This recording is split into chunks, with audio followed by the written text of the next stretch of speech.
ඉසර කාලයක ගමක හිටපු මිනිස්සෙක් දවසක් කැලේට යනවා දර ටිකක් හොයාගෙන එන්න. ටික දුරක් කැලේ ඇතුළට යනකොට ඔහුට ඇහෙනවා අලියෙක් කෑ ගහන සද්දයක්. මිනිස්සයාට බය හිතුණත් ඔහුට දැනෙනවා ඒ කෑ ගහිල්ල වේදනාවෙන් කරන දෙයක් කියලා. ඒ නිසා පරිස්සමට ඔහු ඒ පැත්තට ලං වෙනකොට ඔහු දකිනවා ටිකක් වැඩුණු නාඹර අලියෙක් කකුලේ උලක් කැනිලා හරිම වේදනාවෙන් දඟලමින් කෑ ගහන බව.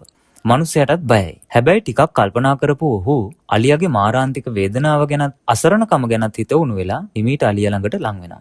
ඔහු අතේ තිබ්බ පොරවෙන් අලියාගේ කකුලේ ඇනිලා තිබ්බ උල ඉවත් කරනවා. අලියත් ඉතින් බුද්ධිමත් සතෙක්නේ. ඒ නිසා කලබල නොවි අර මනුස්සයාට උපකාර කිරීමට ඉඩ දෙනවා. ඉතින් අර ගැමියා අලියාගේ උල ගලවලා කැලෙන්ම අත්බේතට කොළ ටිකක් හොයන් ඒ ටිකක් තලලා අලියාගේ තුවාලයට බේතුත් කරනවා. මනුස්සයාගේ උදව්ව අලියත් නිහඬවම බාර ගන්නවා. ඊට පස්සේ මනුස්සයා එතනින් පිටත් වෙලා නිවසට එනවා. ඔහොම කාලෙ ගෙවිලා යද්දී මේ ගැමියා හිටපු ගමට ඒ පළාතටම විශාල නියගයක් එනවා. සෑහෙන කාලයක් නියගයක ගමු පොර බදනවා. අවසානයේ බොන්නවත් වතුර පොදක් නැතුව සෑහෙන අසරණ වෙනවා. සමහරු මිය දෙනවා, සමහරු ලෙඩ වෙනවා, ගොවිතැන් පාළු වෙනවා, වැවුලෙන් පොකුණු හිඳිලා යනවා. මෙහෙම හැමෝම අසරණ වෙලා ඉද්දී දවසක් ගොම්මනේ පැලේ පිලට වෙලා කර කියා ගන්න දෙයක් නැතුව අර ගැමියා 17 කල්පනා කර කර ඉද්දී හදිසියෙම ඔහුට දැනෙනවා වැටමායි මේ කවුරු හරි ඉන්නවා කියලා. ටිකක් තිගැස්සෙන ගැමියා කෝකටත් කියලා විපරම් කරනකොට ඔහුට දකින්න වෙන්නේ හරි පුදුම දසුණක්. ඒ තමයි වසර ගානකට කලින් උලක් කැනිලා කැලේ මැද්දේ අසරණ වෙලා ඉද්දි Taman උපකාර කරපු නාඹර අලියා මෙන්න ඔහු ඉදිරියේ ඉන්නවා.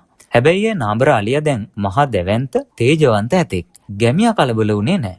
ඒ වෙලාවේ මේ සද්දන්තයා හොඬ වැලෙන් ගැමියාට පොඩි සංඥාවක් කරනවා. ගැමියා තේරුම් ගන්නවා ඌ පසුපස එන්න කියලායි ඒ කිව්වේ කියලා. ඉතින් මේ සද්දන්තයා දිගටම කැලේ ඇතුළට යනවා. පසුපසින් ගැමියත් එනවා. ටික වෙලාවකින් සද්දන්තයා නවතිනවා. ඒ වෙලේ ගැමියා දකින්නේ තවත් ඇස් අදහා ගන්න බැරි දසුණක්. ඒ තමයි ඔහු ඉස්සරහට තියෙන රෑ හඳ පානේ හඳත් වතුරට වැටිලා දිලිසෙන බැද්ද මැද්දේ හැංගිලා තිබ්බ පිරිසිදු දිය පොකුණක්. ගැමියා සෑහෙන සතුටු වෙනවා.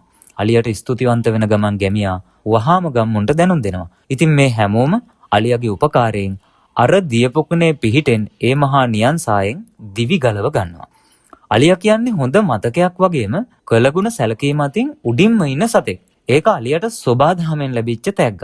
හැබැයි මතකය, දැනුම, sannivedanaya සහ හැකියාව අතින් ඉතා ඉහළින් ඉන්න මිනිස්සුන්ට අද වෙද්දි කෙනෙක් කරන උදව්වක්, උපකාරයක් හරීම පහසුවෙන් අමතක කරන්න පුළුවන් වෙලා. ඒ වගේම කෙනෙක් කරන පුංචි නමුත් වරදකට දිවිතොර කරන්න තරම් මිනිස්සු පසෙකින් දරුණුත් වෙලා. ඒක දියුණුවේ ලක්ෂණයක් නම් ඇත්තට මෙහෙම දියුණුවක් අපිට මොකටද? ඒ නිසා හොඳට මතක තියාගන්න සෝබාදහමට නොවන අවනත ලෝවේ කිසිවක් නැහැ.